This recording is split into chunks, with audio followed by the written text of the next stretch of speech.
Hi, everybody. I am so grateful to be back this week. Sorry I missed you guys last week. I was in the middle of doing some schoolwork. So I am back and so excited to be joining you guys this week.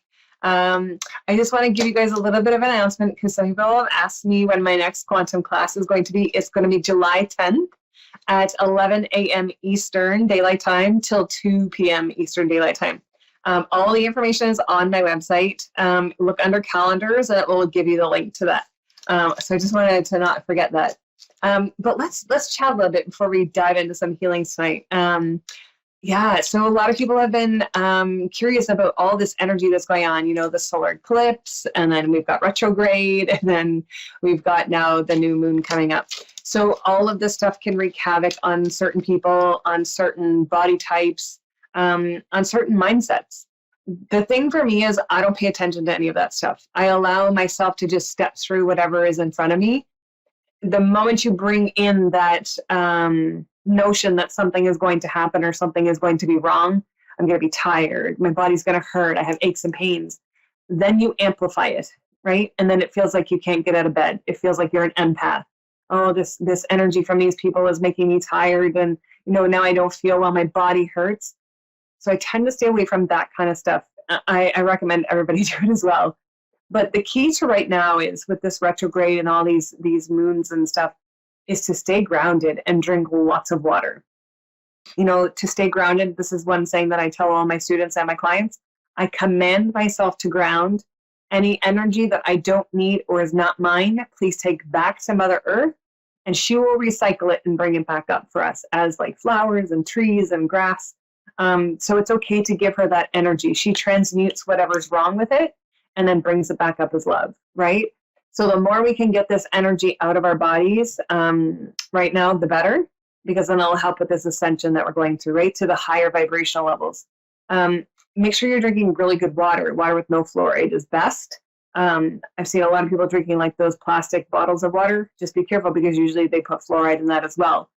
And make sure you're eating a clean diet, or as clean as possible, right? I'm not sure too many people can stick to that right now as we're shifting, but like bananas, oranges, strawberries, smoothies, natural vitamins, not the vitamins you get at like at the grocery store and stuff like that are mass produced.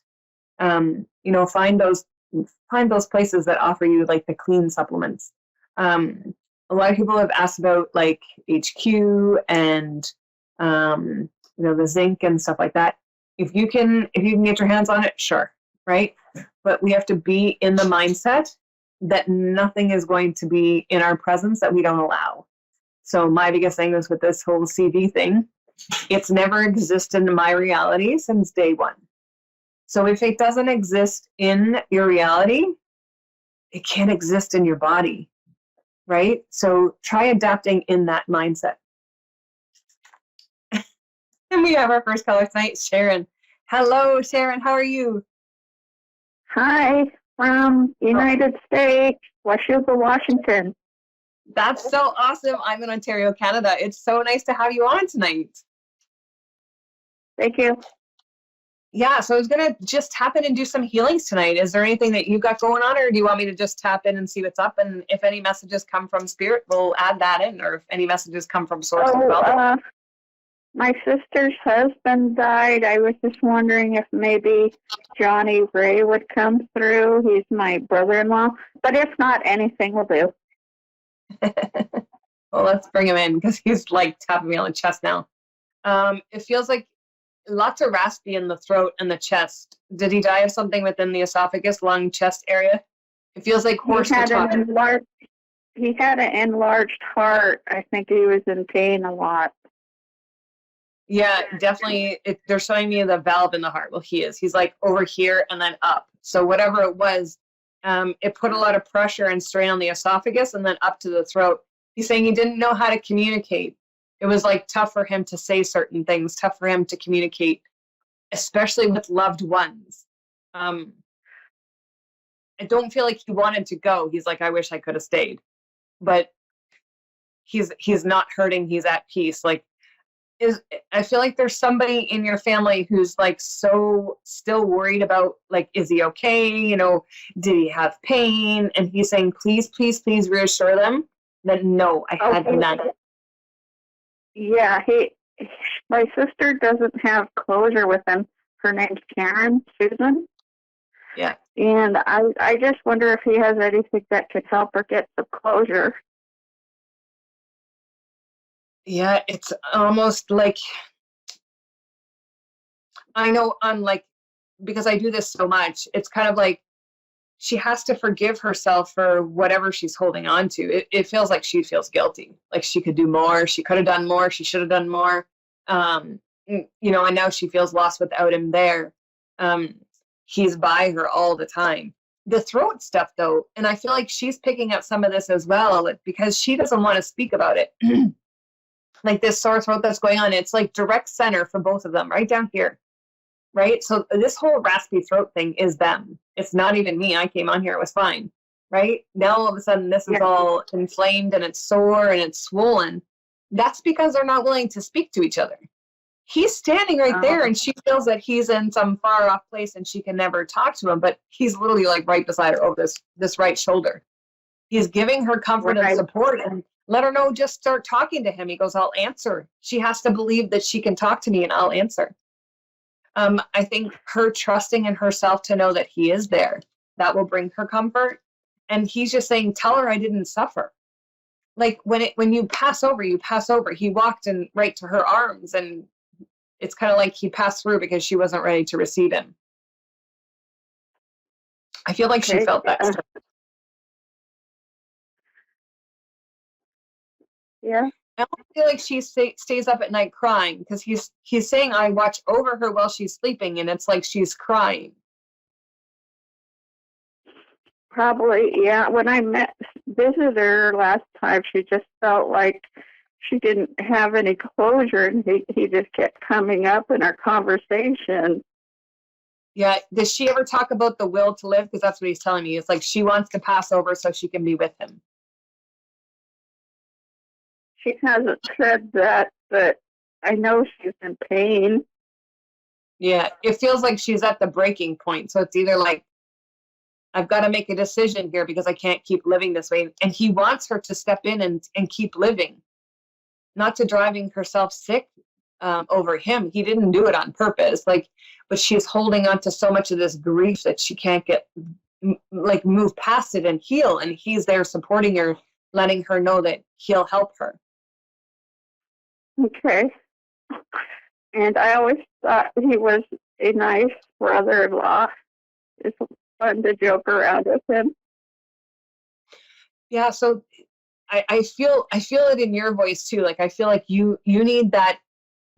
It's not even closure. Like let's not even go to that word. It's not closure because spirit doesn't go anywhere. We're not closing the door on anything. It's being able to heal your soul, yours, your sister-in-law, all these people's soul, your sister. Healing the soul so that you understand that they're always there and you're at peace because you know they're there. Not that they're in this far off place that they can never be reached, right? A lot of people's misconceptions is that heaven is up there. Heaven is 3 feet off the floor, right? They didn't go anywhere.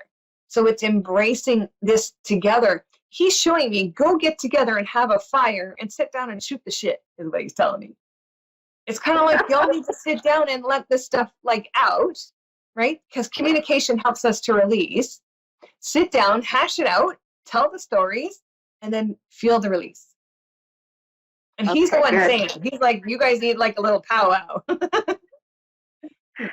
We used to have little powwows in our living room. Yeah, so have a fire, go sit in the living room, just shoot it all out of you guys so that it's not this depression anymore. Now you're living in joy because it's like, now I remember this. This is the good stuff. This is the good times, right? If you're okay with it, I'm going to pick some keys in your chest and they help really well with grief. So what it does is it allows you to release every emotion that's kind of trapped around the grief. And then it'll feel like you'll purge and then it'll stop. And it becomes a little bit more at peace with inside of you so that you can actually, have those conversations without like breaking down. Because now you've released all the stuck emotions and now you're ready to step forward into joy. Okay. Okay, thank you so much. You're so very welcome. Yeah, you know what? I'd like to gift you all a session. So if you message me on my www.sheri-collins.com, when you guys are ready, we can do one big ginormous Zoom call, and I'll channel him in for all of you. Okay, I don't have a, let me get a pen. W, how do you spell the Sheri? It's on the screen. Can you see the screen, or are you on the phone? Oh, I'm on the phone. I don't put the screen on because it interferes with the sound. Okay, I'll spell it. So SHERI hyphen Collins, COLLINS.com. Hyphen what? Collins, COLLINS. Okay, thank you. Very welcome. All right, so when you guys are ready, just reach out and we'll do a big Zoom call for you all, and you guys can all talk to them. Okay, great. Thank you. And we would be the Quill family. Okay, thanks. Bye. Thank you. Take care.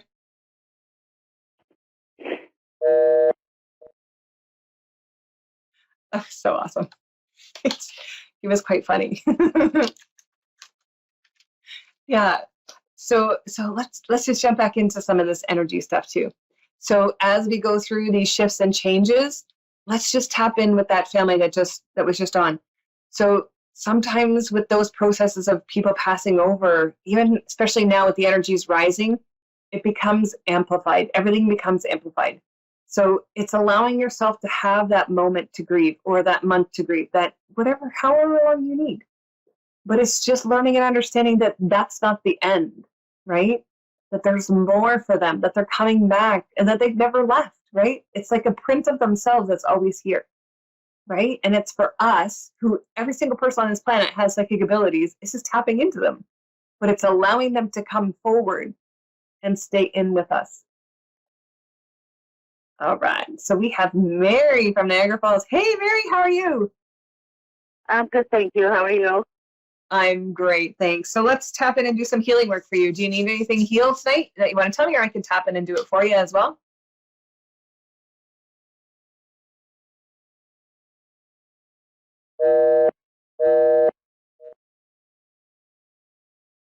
No problem. She was all excited about that healing. Yeah. Sometimes, sometimes this stuff happens too because maybe they're not ready, right? I have it too. With some of my clients will rebook a couple of times because they're like, ooh, I don't know if I want to go see her just yet because she's going to make me dig deep. So we call them little chickens sometimes because they come and then they're like, no, I'm not ready. They'll take a step back and come back again, and they're like, okay, I'm ready this time, right? Because sometimes it's tough to jump into our own stuff and want to heal it. I do it every day. So, all right. Hey, Mary. Hi, sorry about that. That's okay. It's okay. So do you want me to just tap in and do some healing, or do you got some stuff that's going on? No, I don't really have anything specific that I was, wanted to ask. I just have a couple people in my life that I've lost, and I was wondering if there was any messages from them. I have an older female here. She's showing me like some hip stuff going on, and she's also showing me head stuff going on. I don't know about the head stuff, but yeah. Three generations back. Oh, I don't know a lot about my extended family. I only really know as far back as my parents go. Mm-hmm. I feel like this is relevant, though. I feel like she has a message that you need to know. It feels like there's some family secrets going on that nobody wants to tell, and I feel like they're showing me your mom, but I feel like part of your dad's side of the family, I don't feel like this is the first connection that your family has actually had together. I feel like it extends further back than that. But it feels like there's some connection to the indigenous as well. I feel like there's a lot of native stuff, and they're showing me like a tribal ceremony that happened within your family lines. You don't have to understand it or agree with it, but this is what they're showing me. It's actually, they're showing me actually, if I go even further back than that, you've got someone who was in the same span with Jesus, because they're showing me the table with the food on it, the Last Supper. They're showing me something very similar like that, and I see Jesus at the top of the table. So they're showing me you have a member of the family who is in that time frame as well, and they're standing literally like right beside you on the right-hand side. He has brown hair. It's kind of pulled back a little bit. It's long, and he's got a beard as well. Okay. I don't know who this could be, but it's possible. His name is Mark. I don't, like I said, I don't know hardly anything about my friend's family, like other than my parents, you know. My parents were very secretive about their life before, you know, we were born. So I really don't know much about them. So, I mean, it's possible. I feel like they didn't have a very good childhood growing up, so they didn't want to share it. That sounds right. Yeah. Have they both passed, or are they both still here? They both passed, yeah. Yeah, I see them very separate up there. I don't see them together necessarily, but I see like their family and stuff coming in generations behind them, and then they kind of connect right back when I said that. Like it's kind of like they're spread out like this, and then they come and connect right back behind them. So there is a connection even before this. I feel like there's a sister connection in there somewhere as well. Did your mom have a sister that passed over as well? Not that I'm aware of, no. As far as I know, she only had brothers. I feel like there's still a sister. It feels like younger, so I feel like miscarriage in there somewhere because she's standing right behind your mom. Anything honestly is possible. Say that again? Anything is possible. Like I said, they were very secretive about their past, so yeah, anything's possible. Let me just see if they're willing to disclose. Your mom is like, shh. She's like, we're not talking about that. So she is confirming the miscarriage. Yeah, she did mention that to me before. Yeah, she's protecting the little one. She's still protecting the little one. There's something that transpired between. Okay, so I feel like it was a pregnancy not with your father. Let's put it that way. I feel like she had an affair or got pregnant by somebody else before they married. She's not saying either, or she's like, shh. So I feel like that's really funny you said that, because let me tell you something. I got a Ancestry.com kit for Christmas, and I took it and I found out that me and my sister had different fathers, and neither one of us ever knew that. So I really don't even know who my real father is. Again, Mom is saying you don't need to know.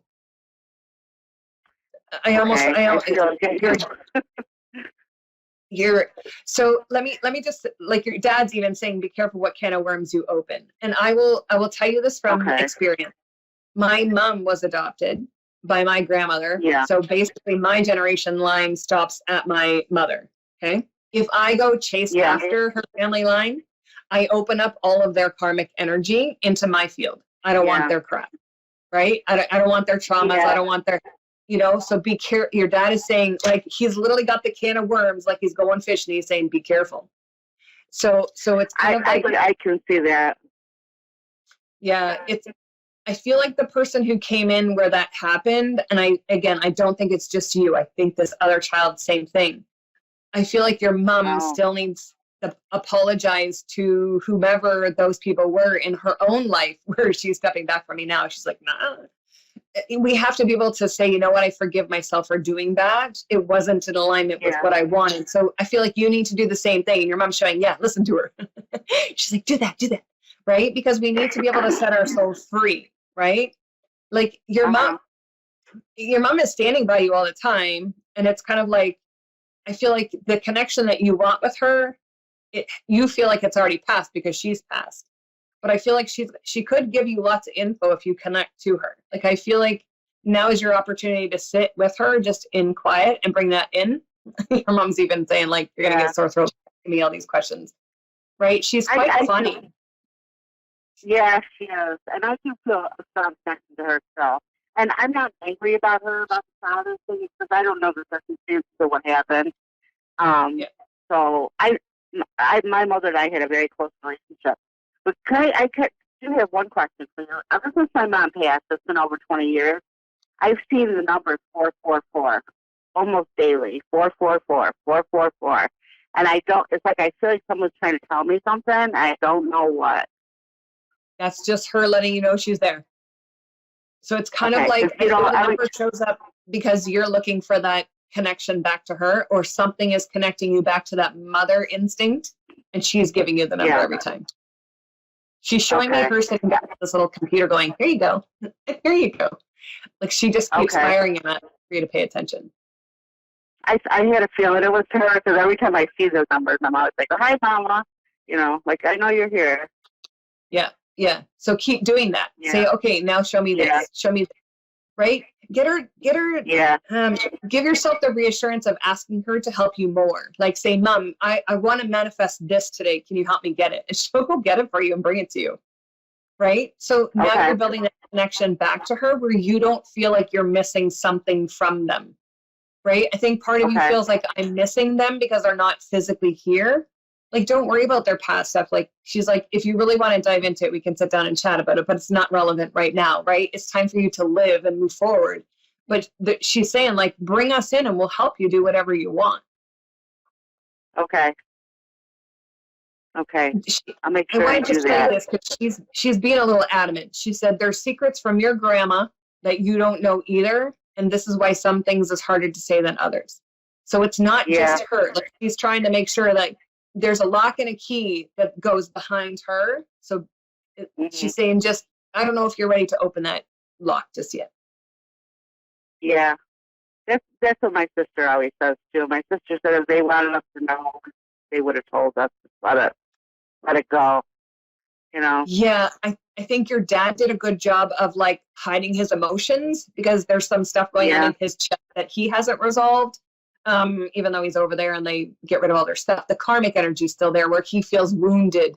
There's things that he couldn't even say because he had to suppress his emotions and couldn't tell anybody. He had to make it seem, he's like this, I had to make it seem like everything was really okay. When on the inside he goes, it wasn't okay. Yeah. It's possible. I feel depression. I feel a lot of depression in his head. Oh, really? Yeah. I don't he know. Didn't really have anyone he could tell. That's true. He was a loner. And my dad passed when I was 3 years old. I don't know him that well, but, you know, my sister tells me about him. Yeah, he says he loved you all very, very much. So never doubt that I didn't love you. It's just he had his own demons and battles that he wasn't able to convey to anybody. And I see the loner. Like, he feels very like, let me just go do my thing. You stay over there. Like he doesn't want anyone around him. And I feel like that's part to do with whatever transpired between him and his wife, your mom, right? Being able to separate the two and say, you know what, it's okay that you did that. I forgive that of you, right? So that he can let go of those demons towards her and then have it more harmonious. He's just asking me to heal his heart right now. I'm just going to heal his heart, let him be free. That sounds right. Yeah. And he's saying he chose to be that way by choice. So it's like no one forced him. Right. Yeah.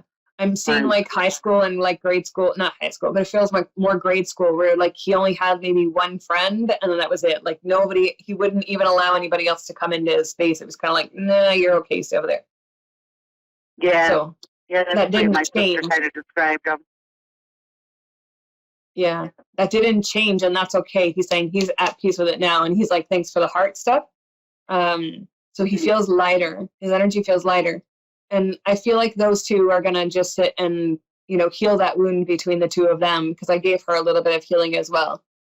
So I feel like now they can bring that connection back together for them. And I also feel like they're going to come to you more now that you've had this reading here. It opens up those doors for you all to connect with them. So it feels more harmonious for all of you. Well, that's good. That's always a good thing. Absolutely. Yeah. But again, he's saying like some things are not for you to know. Yeah, Right? I know. I just have to let it go, I guess.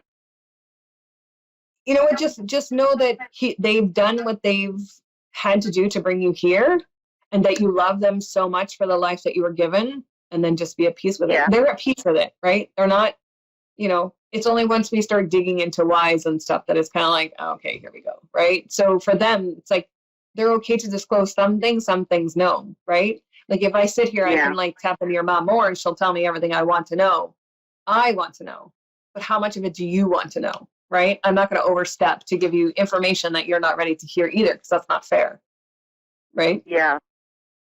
Like, I don't think it was so horrible. Like, they didn't murder anybody, right? Your dad's like, come on now. No.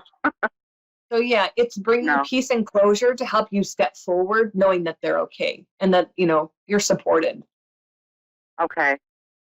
They're also showing me a necklace or a rosary. Did somebody give you that after they passed over, like a necklace or a rosary? It looks like mala beads, I think they're called. I have my mom's rosary. She says a rosary like almost every single night. Yeah. So your mom is showing me, your dad too, because I feel like they used to pray over them. They're showing me that's a treasured item of theirs, because it kind of brought them together in a moment, like on a Sunday night or whatever, after church or whatever, whatever it is for them. So it feels like that's all coming into pieces for you. Well, you have this rosary, it has all their energy, and then just add love to it and you'll feel that amplification coming back. Yeah, I have it right in my bedroom, right by my bed. I keep it there. Yeah. They're just saying, do you hear anything from my my kid's father?